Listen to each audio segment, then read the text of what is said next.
Pressure reveals one thing more than anything else: your emotional intelligence. You've seen it before. One leader stays calm and focused in the midst of the chaos, while another panics, lashes out, or shuts down. The difference? Emotional intelligence, or what we like to call EQ. And here's the hard truth: if you cannot manage yourself mentally, emotionally, physically, then you cannot lead others effectively. Ooh. I'm Eric Pfeiffer, and in this episode, I'm joined by Dawn Nelden. And today we're breaking down the EQ matrix, our tool that helps you harness your emotional intelligence as a leadership superpower.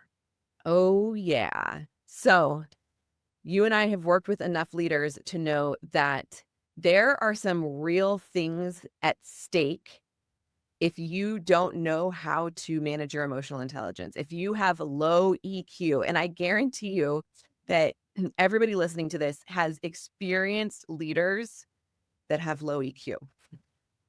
And I think it's important to point out too that oftentimes we see leadership failure as a strategy problem. And I would suggest that more often than not, leadership failures stem from an emotional intelligence problem. Yeah, 100%. I often like to say that it's our lack of EQ that undermines our IQ every day.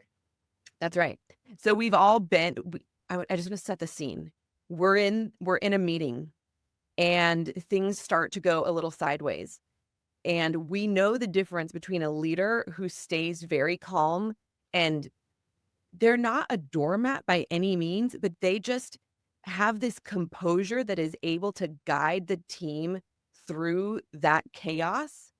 And then there's the people that you literally can feel the temperature in the room rising because the leader cannot manage their emotions. That's right. And it begins to feel really unsafe. Everybody starts to feel put on the spot and really defensive. There are so many negative team effects that happen when a leader cannot manage their emotional intelligence. So we at Empower like to say that EQ is not just a soft skill. It really impacts how a team performs, how they're able to trust their leader, and how, as an organization, they manage challenge. And today we're going to dig into the tool, the EQ matrix. Love it. So lay out the tool for us, Eric. Yeah. So obviously these are visual tools that we've developed. Visual tools make them, I think, easier to remember, easier to transfer, so they're scalable. But for this podcast, we don't have the visuals. I'm sure we have links so that people It can will be see in what the these show look notes. like. That's right. Or they can pick up a copy of Leadership Gravitas, one of our first books that we put out that's really all about this tool, and essentially reminding us as leaders that our ability to lead others always begins with our ability to lead ourselves. And so in our last session, we were talking about how we all get triggered. To be human is to get triggered. And sometimes we get derailed. Well, what happens when we get derailed? How do we operate in those moments?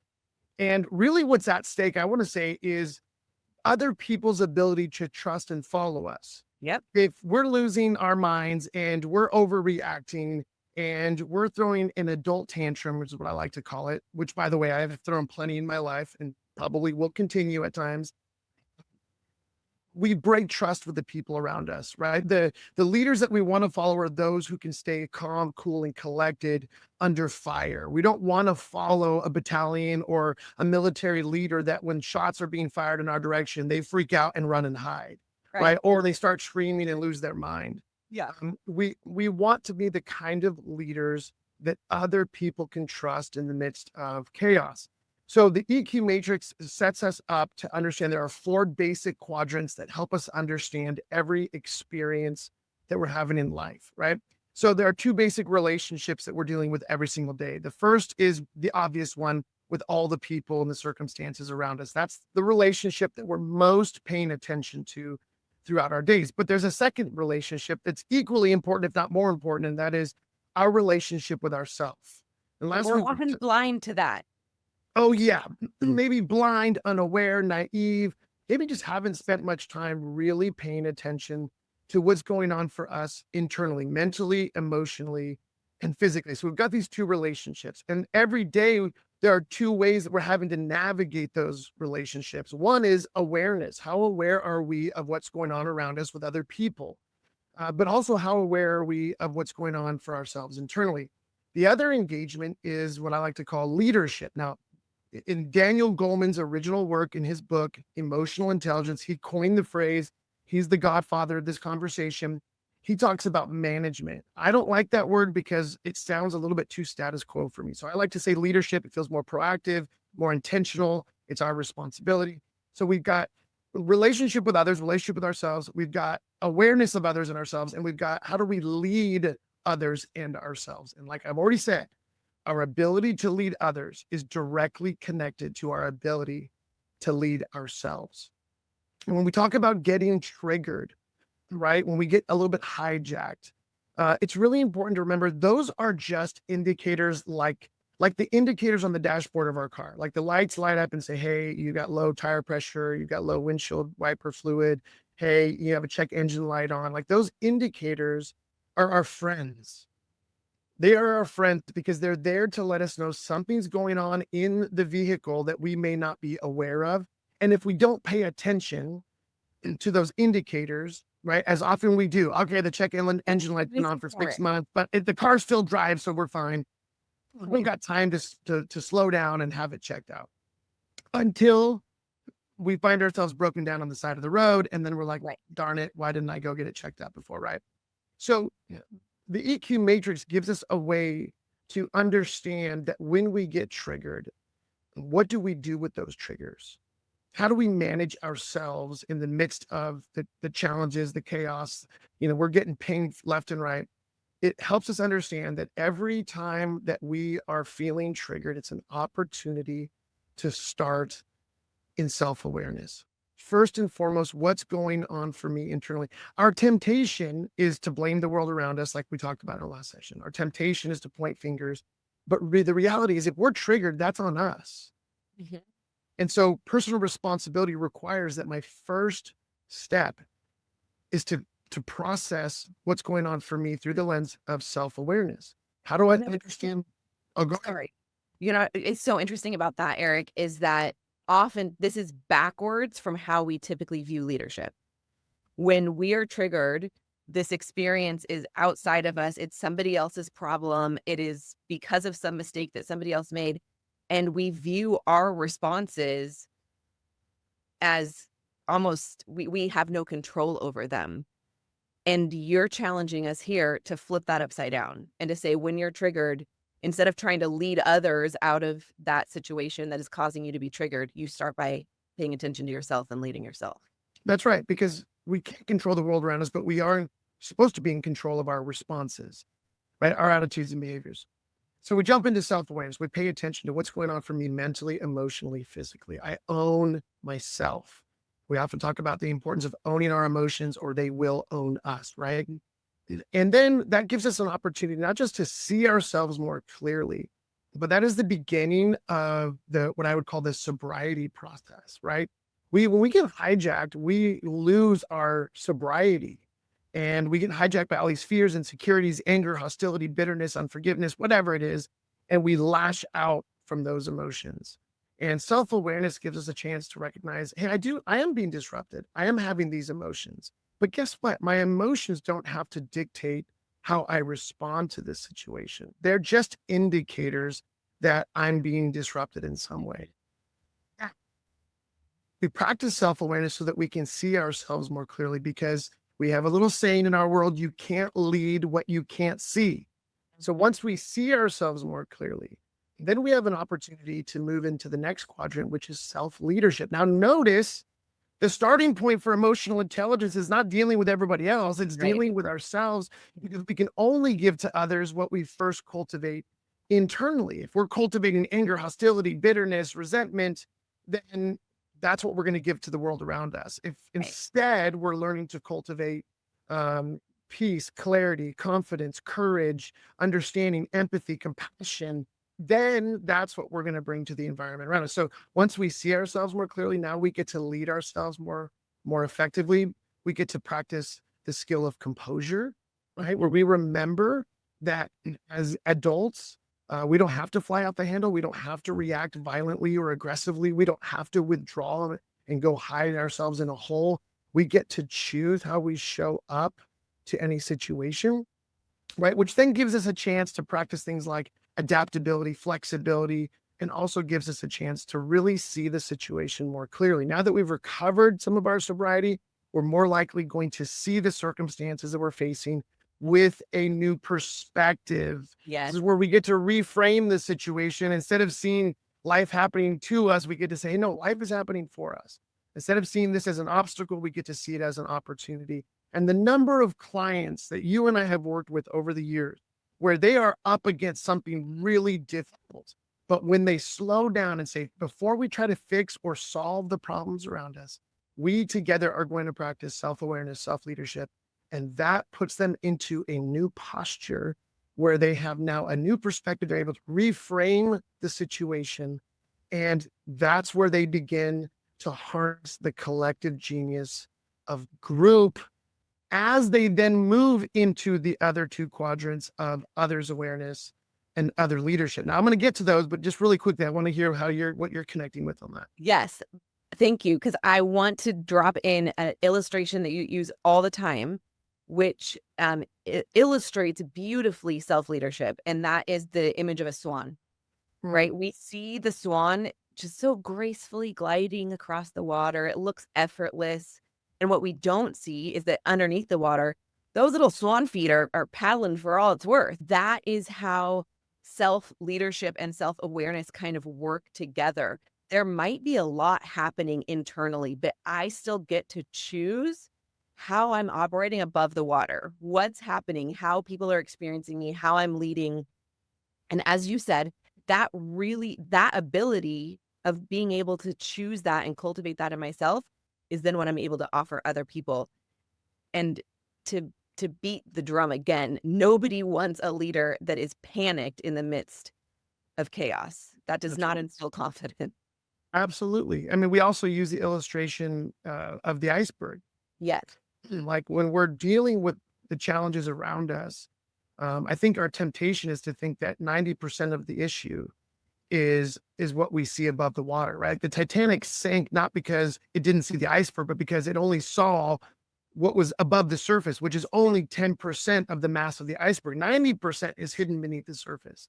And I think 90% of how we engage life and what we're getting out of life really has more to do with what's happening beneath the surface internally for us. And once we pay attention to that, now what we bring above the surface is something that we can feel excited about and confident in. Yeah. So we move from self-awareness, self-leadership. Now we have a chance to move into others awareness because we've regained some of our sobriety. We see other people more clearly rather than through jaded or negative lenses.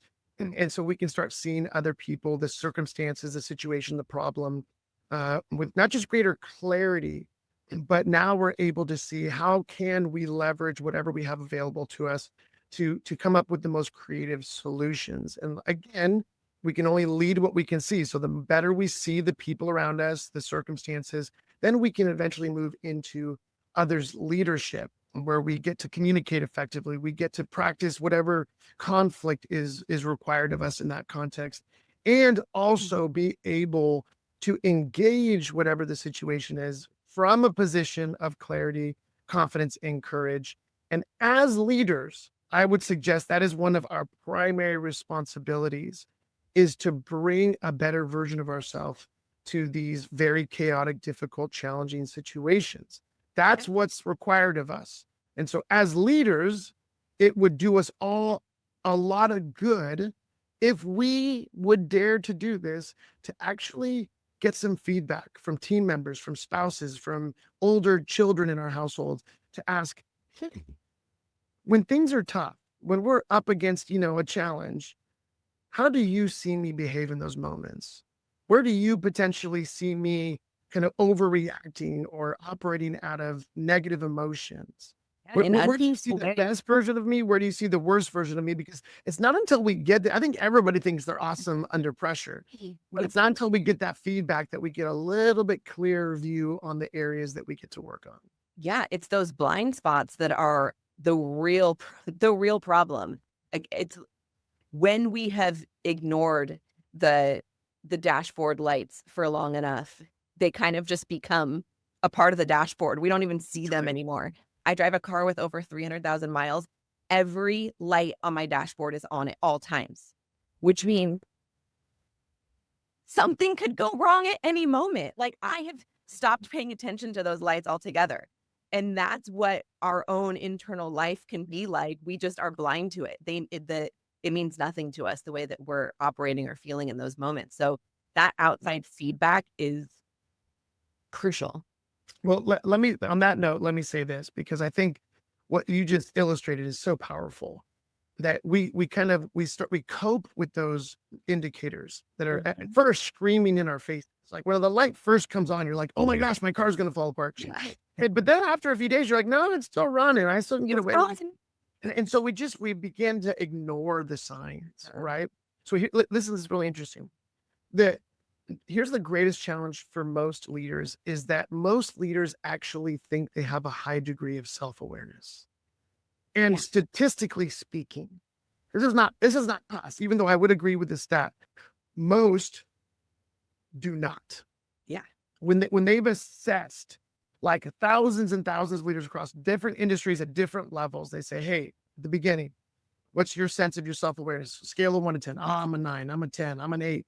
Great. And then they actually take them through a battery of exercises and discover actually their real EQ score is more like a 2, a 3, or a 4. Right. And that can feel maybe condemning or daunting, to feel like, oh my gosh, I'm not as good as I think is. Or we can allow that to become a wake-up call for us to realize, you know what? If this is such an important feature in great leadership, then why not take the opportunity to pay more attention to these skills of emotional intelligence and develop in this area, so that we really can be a leader that fosters greater trust and what I like to call follower ability in our context. And that can be an invitation and not a condemnation. That's right. I like that. Ooh, mic drop. An invitation, not a condemnation. Oh, I like it. I like it. So that might be what we offer to the listeners today. Like, come at it with a sense of curiosity, not feeling condemned that you don't have emotional intelligence. It's an invitation. Okay, on that note, I want to move us into a practical piece, because at Empower, we are all about having these ideas be actual things that move the needle for us, not just nice ideas. So give us some practical things, maybe one practical thing we could do this week to kind of practice self-awareness, to take that invitation. Well, let me do this, because I want to offer that, but I want to share a quick story that will help us really feel the kind of the stakes that are involved here. So, some time ago, we were working with a large corporation, working with the executive group, and one of the executive members, we'll call him Bob. Okay. Right. We'll just give him that name. And actually, this story features at the beginning of the new book that's going to be released here in a few months. When the company started, was an invaluable asset to the company, because he was a genius with numbers, right? So he was overseeing the financial health and stability of the company as the director of accounting, or whatever his title was. And in the beginning, he was indispensable. Those early years, making sure that, they had cash on hand when they needed it, because there was a lot of money going in and out, right? They're a large distributorship.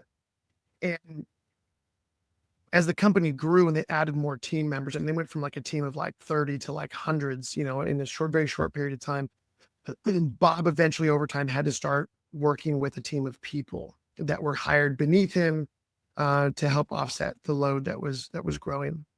And when I started working with the company, I heard about Bob. And then when I finally met Bob and started working with him, there was a massive gap between the asset that Bob was in terms of his ability as an individual to do a particular kind of work, and his ability to actually lead and run and manage a team effectively. What I discovered very quickly is that his team did not like him. They abhorred working for him. They all felt slighted. They all felt micromanaged. They all felt condescended against. They all felt like he thought they were stupid. He was harsh in the way that he would correct them. There was little to no affirmation. There were no developmental opportunities. He was kind of as they say, the bottleneck through which everything had to go. They had tons of responsibility and no authority. And the problems were just, on and on and on. So I started meeting with Bob and I said, hey, Bob, I want to bring this to your attention. This is, a little bit of how your team is experiencing you. And as the company grows, you're going to have to take on the responsibility of leading more people. And his response was shocking to me. I'm He nervous. basically was like, well, that's their problem. They're probably difficult to lead. And I'm like, well, Bob, I mean, yeah, I'm sure they're difficult to lead. All people are difficult to lead at some level, but I think maybe it's time to, pay attention to your leadership style and the way that you're handling these people. And, when things get tough, man, you blow up, you curse, you are sarcastic, you are passive aggressive. And anyways, we worked for months together, me trying to help him pay attention to his blind spots. And he found it almost impossible to do this. It's almost like he had taken on the mentality of like, I'm so good at what I do that my competence should make up for my lack of character, because that's really what it was. It was a lack of character on his part, his unwillingness to grow and learn and develop. And it was costing not just his team, but it was costing the organization, because they were starting to turn over a bunch of people on that team. And eventually it cost him his job. And I'll never forget one of my last calls with him when he had been told, hey, this isn't a good fit. This is not going to work. He said to me, Eric, I don't understand. If I'm really good at what I do, what does the rest of it matter? And I think sometimes we can all fall into this. Like, I'm really good at what I do, so why does it matter if I show up poorly to work? Why does it matter if I have a negative impact on my environment? Why does it matter if there's some toxicity? Mm-hmm. And I told Bob, I said, Bob, I'm really sorry, man, but you have to remember that when leadership business is a team sport. And if you can't engage your team members in a way that gives them the courage to follow you, then that's your problem. That's on you. That's your responsibility, right? Because the old adage is you're only a leader if there's people following you. And I told him, I Yep. said, clearly nobody is ready and willing to follow you. So anyway, it's a heartbreaking story, but it's a story that we've seen almost on repeat with almost every company we work with. And for that reason, all of us have to wake up, because maybe we're not Bobs, but all of us have a little bit of Bob in us.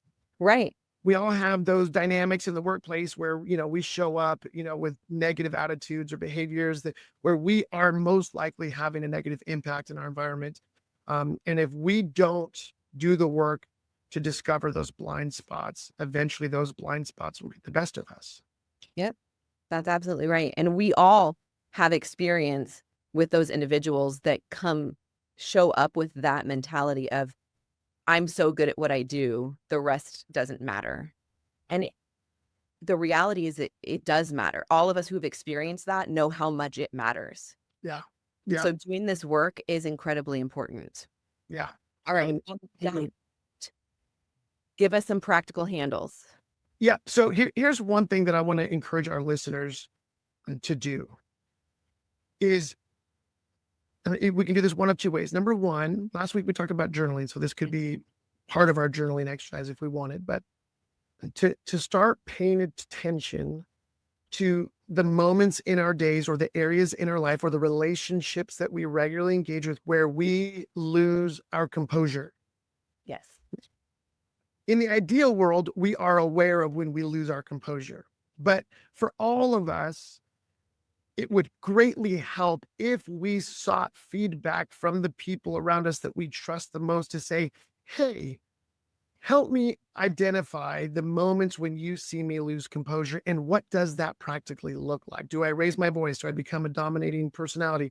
Do I cut people off? Am I aggressive? Or am I passive? Do I withdraw? Do I withhold information? Do I kind of, cut myself off from the conversation? Whatever the case is, seeking that feedback is one of the surest ways to discover the blind spots that we're unaware of at this point. Now, once we discover those areas where we are losing our composure, and where we're starting to act out, where we're starting to throw adult tantrums, or where we're starting to try and control our environment. This goes back to, when we are operating out of the victim or villain mindset.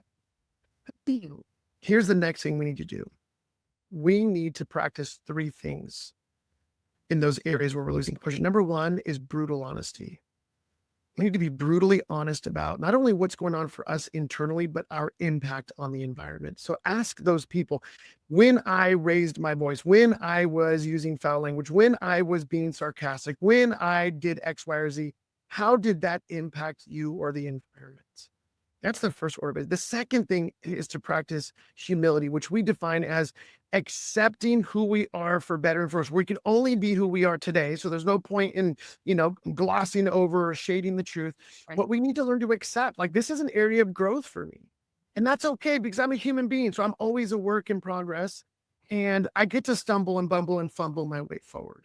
And so to give ourselves permission to be who we are by accepting even the worst bits about ourselves. And then the third thing is to practice self-love, which is not to kind of excuse ourselves from poor attitudes and behaviors, but simply to give ourselves, like I said, permission to become a better version of ourselves, permission to grow. One of the things that I say to my wife all the time is, babe, you know what? I've grown a lot up to this point, but I still got a lot of growth to do. So the one thing I can promise you is that I'm going to commit myself day in and day out, week after week, month after month, year after year, to trying to become a better version of myself for my marriage sake, for my kids' sake, for my business sake, for my team's sake, for my client's sake, that I'm on a continual growth journey. People talk about this as having a growth mindset. Self-love is not about excusing or giving yourself a pass. It's about giving yourself permission to forgive yourself for those indiscretions, those kind of less than great moments in our behaviors, and to commit ourselves to saying, how do I get better? Absolutely. I love that, because the self-love piece is taking a moment to say, what has gotten me here? I'm going to, like, what I've had to do has gotten me to this point. And now I'm recognizing that there are some things that aren't as helpful in getting me to where I want to go. And that is a posture of forgiveness and acceptance that then allows us to move forward, as opposed to a posture of condemnation and shame that makes us want to hide from those things. I couldn't agree more, because that's probably where most of us tend to go when our worst bits are being exposed. Is we either go into, full-blown deflection mode, or we go into a process of self-condemnation and self-flagellation. I suck. I'm no good. I'm never going to figure this out. I shouldn't be a leader. Why am I in this position? And of course, we've heard all of those voices in our own heads, and also from clients that we've worked with. But the best thing that we can do is just give ourselves permission to grow. It's okay. We're going to get better. That's the best thing we can offer ourselves and the environment around us. That's right. And just a reminder that that's where the leadership starts, with the choice that we can grow and become better versions of ourselves. So on that note, I want to remind everybody to subscribe to the MPWR Podcast so that you don't miss any episodes. Next episode, we are diving into the Kairos Circle, which is the tool that teaches leaders how to master decision-making under pressure, which is probably the most difficult part of leadership, the number of decisions that have to be made in a day. And we want to invite you as well. In the show notes, we have a free mini course for you, 5 shifts to become the leader you wish you had. You can sign up for that in the show notes, as well as find links to the visual tools. So thank you for being here for this episode, and we will see you next time with the Kairos Circle.